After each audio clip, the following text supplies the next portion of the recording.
support. The maestro, please! October finished up strong. It really was a good month. This'll be for the week of October 29th, 2022. On this day in music back in 1989, Janet Jackson's Rhythm Nation 1814 would start a 4-week run at number 1 on the Billboard 200. It would go on to become the only album in the entire history of the United States Billboard Hot 100 to have 7 different singles peak in the top 5 on the chart.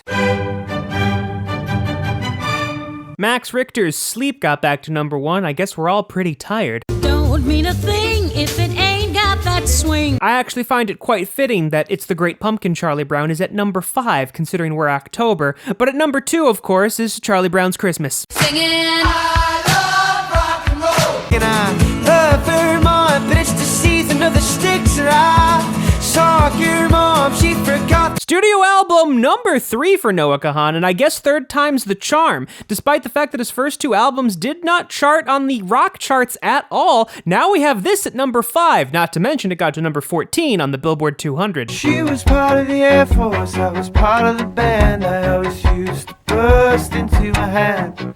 Studio album number 5 from the 1975, and like all of their albums except their first one, it has a pretty long name, and like all of their albums, including their first one, the first track is titled The 1975. Gonna get you with the tip of my tongue, and when you walk away, I know what the kiss was. I was surprised to get a new Chili Peppers album back in April when we got Unlimited Love. Never thought we'd get a second one the same year. Oddly enough, both albums were recorded at the same studio sessions. It's bigger than hip hop, hip hop. I'm just trying to ball and live. 100 mil, I'm calling deals. I'm the boss, pay all the bills. I'm the golden child for real. Go out, finish, bitch, I will. Album number 3 for Lil Baby. We'll see how it compares to his previous solo studio album, My Turn. That one did very well, and we talked about it for quite some time, if you'll remember.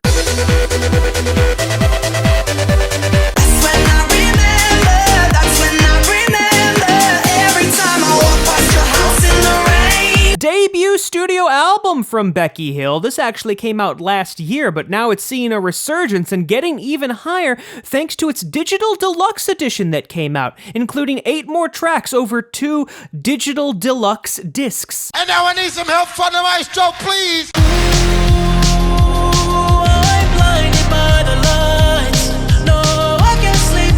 It's amusing that we're still talking about the compilation album, not his more recent album, Dawn FM, or even After Hours, but I guess the compilation does have a lot of his huge hits on it, so that would do it. I think I'm gonna stay right here tonight, cause I could be dangerous.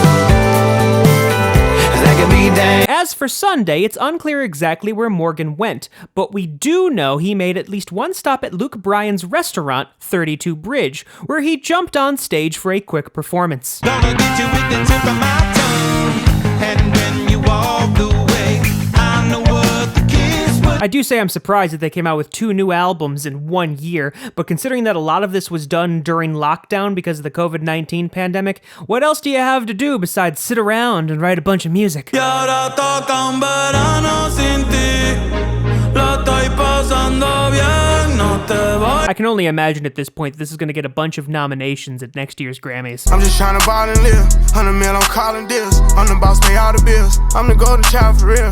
Go out, finish, bitch, I will. And when comparing it to My Turn, it's off to a pretty good start, also getting to number 1, giving Lil Baby back-to-back number 1s. And it goes up to 3 if you count his collaborative album with Lil Durk. Well, October was one hell of a month for music. We had plenty to talk about, and it kept up the momentum despite that slump in the middle. I guess we'll see how November starts off next week. And now I need some help from the maestro, please! Maestro!